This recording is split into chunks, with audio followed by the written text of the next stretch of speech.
guys, welcome back to One Room Schoolhouse. I'm Dave. I'm Jonathan. And we want to hit a few things about World War II because with WallBuilders, we are connected with so many legislators and states across the nation, and we all throughout the year get word from legislators about what the new educational proposals are. And we recently got word about a state that has said, well, we're going to stop teaching the American Revolution and the Civil War and World War I and World War II and the Holocaust. The official state standards are dropping all of that out.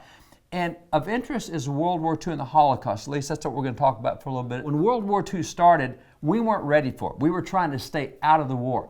And it really took us 2 to 3 years to get really geared up. So even though we get in the war in 1941, the latter part of that year, it's really not until we get into about June of 44 when we do the D-Day invasion. We now have built up enough forces to be able to go repel the Germans and push them back into Germany, get them out of Europe. Yeah, and D-Day is when the Allies, with the Americans, the British, we land in Nazi-occupied France, right? And then we start moving inland from that big landing. It's what, the largest amphibious landing in history. About 6,200 boats involved. There were hundreds of planes. It was massive. Yeah, and so this finally breaks into Hitler's Europe and starts pushing the German forces back to the Rhine, back to actual Germany. And as we start capturing this land, as we start liberating thousands of people, our soldiers start discovering things that are absolutely horrific. The plan was for the Allied forces led by Americans to come in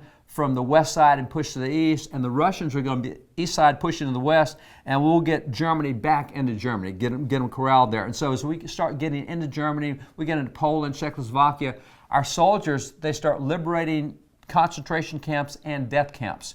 And as they get there and find out what's been going on, because they're familiar with prisoner of war camps, but when they get into these death camps and concentration camps, they're finding stuff that just is beyond imagination, so barbaric and inhumane.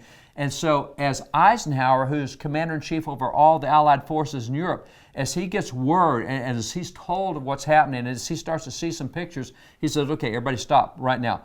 Don't do anything else with these concentration death camps until we first get photographers in there to photograph this, because no one's going to believe what we're seeing. It's so inhumane and so barbaric.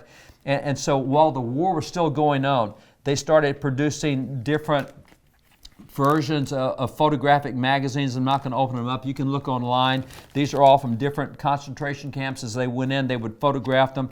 And it is really barbaric. And this is what we call the Holocaust. And so the Holocaust involves really between 6 and 7 million Jews being slaughtered by the Germans, not in war, but in just murder, and another 6 million Gentiles being slaughtered, about 13 million total being just absolutely murdered in the most barbaric, inhumane ways, medical experiments. I mean, it was just atrocious. And so that's what was documented with this. And they put this out there so that people in the future, like our generation now, would actually know that this kind of inhumanity actually occurred. And what's wild is, despite having such irrefutable evidence, an unbelievable percentage of people my age have either never heard of the Holocaust or don't know anything about it.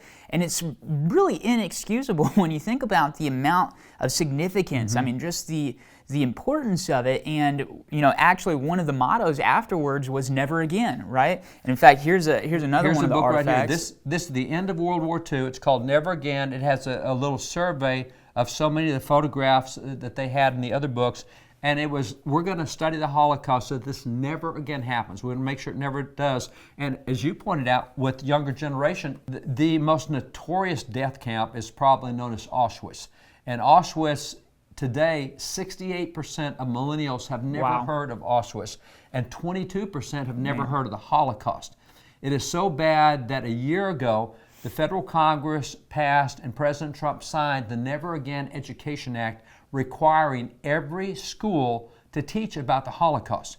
Because if you don't teach about it, we have Holocaust deniers say, oh no, that never happened. Yeah. No, we've got all the evidence. It did happen. And now we've got a state saying, hey, we're not going to teach about any of the wars or the Holocaust. We're just going to do 1619. 1619, we'll teach that and teach everything else from that perspective, not the Holocaust. So, but we do know that it actually happened. There's no question that it actually happened. We actually have this artifact right here, which further attests to the fact that the Holocaust happened and really speaks to the atrocities of it from an eyewitness perspective. So this is a primary source, and it's written April 19th, 1945, by somebody in Germany. And actually, this was done by a military police officer. This is a World War II military police officer's badge. This is after we've liberated an area and liberated one of these concentration camps that he writes this letter. Yeah, and it's actually before the final war in Europe actually ends. And he's a part of this force, and he goes, and I want to read you a portion of it just so that you can hear from somebody who was actually there just some of the terrible, evil, wicked things that were going on. And so I'll pick it up here. It says, I wrote you about the slave labor camp and said I didn't care to see anything like that again, but I heard yesterday morning that I missed a part of it. So I went back yesterday afternoon and got my belly full.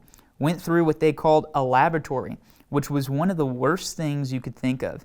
They had a cross-section of a man's head in a jar, and a head that had been shrunk to the size of my fist. First they boiled it in boiling water and then filled it with hot sand. The hair is still there and it's perfect. Then they have every part of a human body in glass jars. They would get slaves in with tattoos on their bodies and peel the skin from them and make lampshades from it. The pile of bodies had grown during the night. In one place they had a large trailer stacked full, and down by the hospital, or what they called the hospital, was a room stacked full. And he keeps on going, describing the terrible conditions, the terrible atrocities that the Jews of Europe had to suffer through underneath this totalitarian Nazi regime. And I mean, it's just, obviously we need to learn about this so that we can continue on in the cause after the Second World War of never again, right? We can never allow these ideas to take root. And when word of this got out from guys who actually saw it, that's where they had General Eisenhower come in. He toured these areas and saw it and said, this is unbelievable. He then made the soldiers bring in the nearby Germans who had been around the concentration camp and come look at it, because they were kind of turning their back, turning their head, and of course they didn't have control over Hitler and they didn't want to say anything. But we have photographs in these books of the neighbors, if you will, coming in and seeing it and just crying and bawling over how bad it is. Here are some pictures of American officers going through and looking. This lamp right here, that's human skin. That lampshade is made out of human skin. And you see here on the table in front all the things they were talking about, the shrunken head and the head that's been dissected and all the different parts of the body. These are the things where they bring the community in and have the community see it as well. So these are things that are real. And again, this goes back to the never again. If you don't know what happened, if you don't know how bad humanity can be to others, if you don't know that there is evil in the world, you just assume everything's going to be fine and we just assume the best of people. We know that's not true. And that's why we want good government, we want good leadership, we want good history so that we can know our history and not repeat it. And that's why it's important that even as the 1619 Project kind of sweeps America, we can't stop teaching what actually happened in things like the Holocaust, because if we do, we're much more likely to repeat it, and we don't want that to happen ever again.